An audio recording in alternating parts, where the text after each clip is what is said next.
दोस्तों नमस्कार। मैं कुमार सर्वेश अपने यूट्यूब के एपीकेसी क्लासेस चैनल में आप सभी का हार्दिक अभिनंदन करता हूं। दोस्तों आज का जो हमारा टॉपिक है वो है different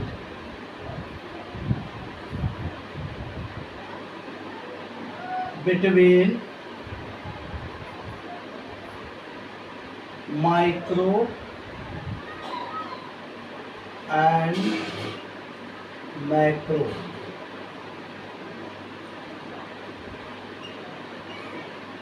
economics.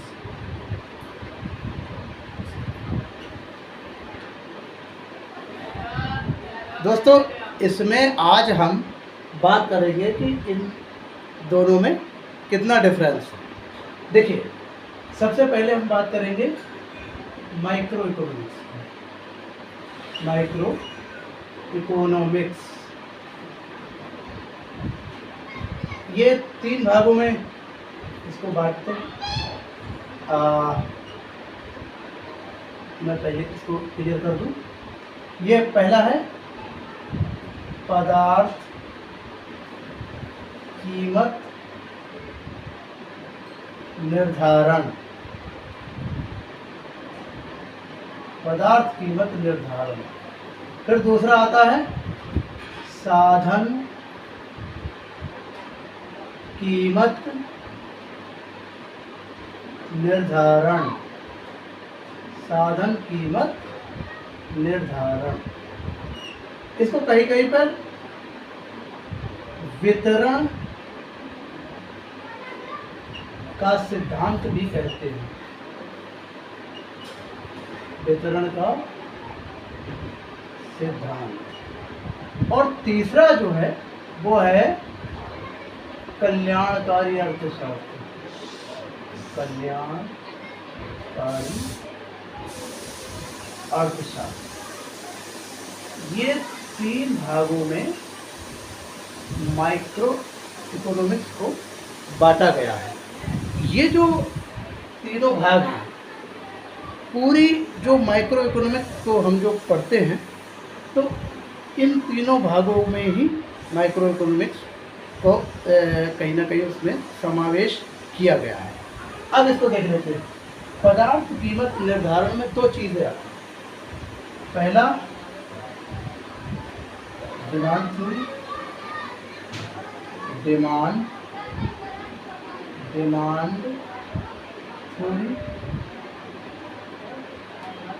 Theory.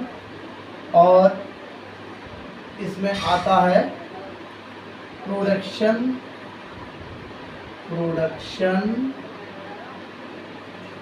And cost theory. ठीक है दोस्तों, इसमें ये 2 चीज़ें शामिल की जाती हैं।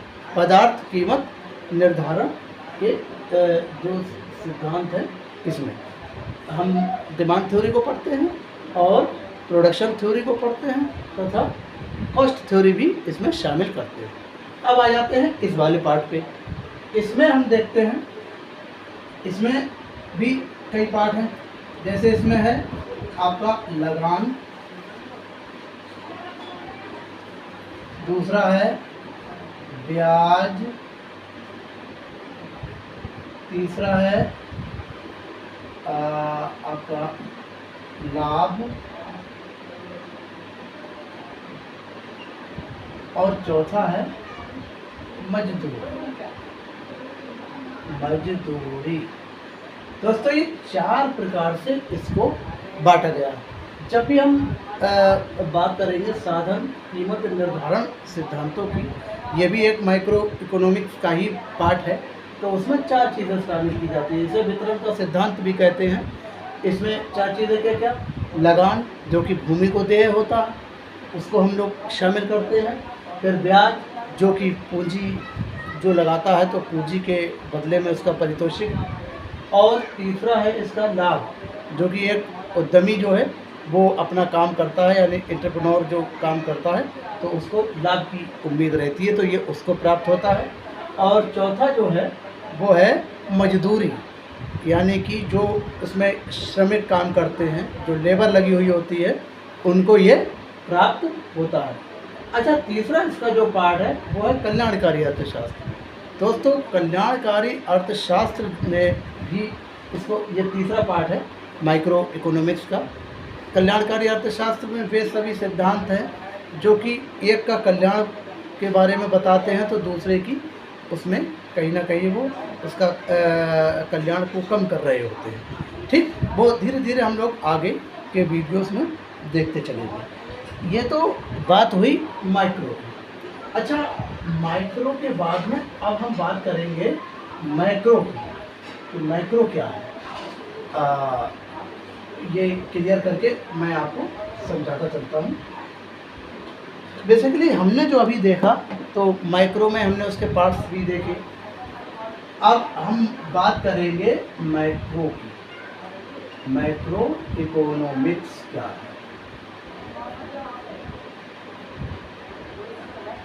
इकोनॉमिक्स,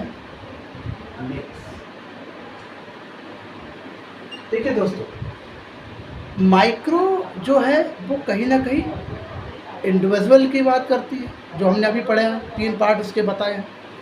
माइक्रो मतलब कि छोटा सा इंडिविजुअल पार्ट, कोई भी व्यक्ति या फिर कोई भी गुड्स है, एक गुड्स है, या फिर किसी भी वस्तु की अगर डिमांड है तो एक वस्तु होगी, या फिर आप ये मान के चलिए कि अगर मजदूरी किसी को दी जा रही तो एक श्रमिक है कोई, उसकी बात, यानी पर्सनल व्यक्ति बात करेंगे।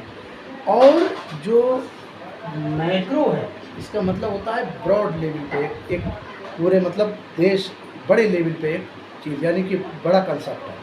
अच्छा, इसमें भी कई पार्ट्स हैं, इसको भी कई भागों में डिवाइड किया जाता है, जो कि मैं आपको अभी इसको क्लियर करता चलता हूँ। इसमें है, पहला है आय तथा रोजगार का सिद्धांत। आय तथा रोजगार का सिद्धांत, ठीक है दोस्तों। इसमें आय तथा रोजगार का सिद्धांत पहला पार्ट है। अच्छा, इसका जो दूसरा वाला पार्ट है वो है हमारा सामान्य कीमत स्तर तथा मुद्रास्फीति। सामान्य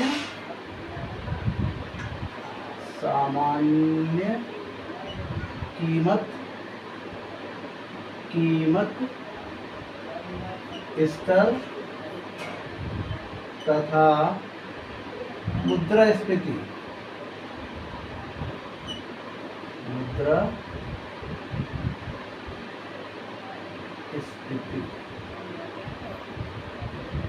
सॉरी, थोड़ा सा,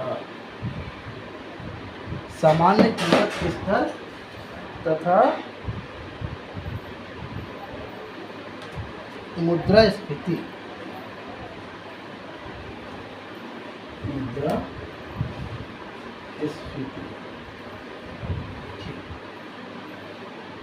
देखिए, तीसरा जो इसका पार्ट है वो है वितरण के सिद्धांत। वितरण का सिद्धांत समष्टि के क्षेत्र में, समष्टि माने माइक्रो, समष्टि क्षेत्र, ठीक है।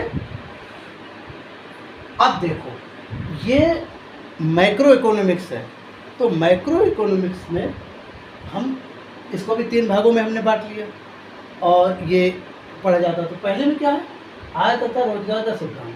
देखो इसमें क्या होता है, इसमें सबसे पहले आते हैं निवेश के सिद्धांत। निवेश के सिद्धांत, फिर इसमें व्यापार चक्र का विश्लेषण आता है।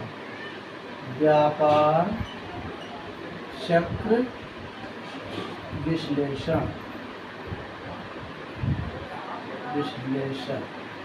व्यापार चक्र विश्लेषण आता है। उसके बाद में दोस्तों इसमें आता है आपका उपभोग सिद्धांत, उपभोग सिद्धांत, ठीक है। अब ये इतनी थ्योरीज इसमें आती है, यानी कि आय तथा रोजगार के सिद्धांत पे बड़े लेवल पे पूरे देश की इकोनॉमी की हम बात कर रहे हैं। तब अब हम बात करते हैं सामान्य कीमत स्तर तथा मुद्रा स्फीति। देखिए, इसमें जाहिर सी बात है कि पूरे देश में जो एक जनरल प्राइस लेवल होता है तो उसी की बात की जाएगी, और इन्फ्लेशन भी मतलब इन्फ्लेशन भी पाया जाता है, तो पूरे देश की इकोनॉमी के लेवल का होगा। अच्छा, ऐसे ही इसमें वितरण का सिद्धांत, ये हमने वहाँ पर माइक्रो में ये पढ़ा था कि वो वितरण का जो सिद्धांत था वो एक पर्सनल इंडिविजुअल की बात कर रहा था। यहाँ पर ब्रॉड लेवल पे बात करेगा, पूरे देश में किस तरीके का डिस्ट्रीब्यूशन ऑफ दी फैक्टर्स हो रहा है, राइट। तो ये माइक्रो और मैक्रो का जो कंसेप्ट आज हमने किया है, तो इसमें मैं एक बार इसको फिर से दोहराता चलूँ। माइक्रो मतलब कि हमारे शरीर का एक एक अलग अलग पार्ट, यानी ये माइक्रो है, ये हाथ ये भी माइक्रो है, ये अलग है, ये भी माइक्रो है। लेकिन जब मैक्रो की हम बात करेंगे तो पूरी बॉडी का अध्ययन किया जाएगा, राइट। यानी कि माइक्रो में एक एक एस्पेक्ट की बात की जाएगी, और जो मैक्रो लेवल पे हम जब पढ़ते हैं तो उसमें पूरे उसी चीज़ को एक बड़े और ब्रॉड लेवल में हम लोग स्टडी करते हैं। तो दोस्तों, आज के लिए मैं सोचता हूँ इतना ही। धन्यवाद।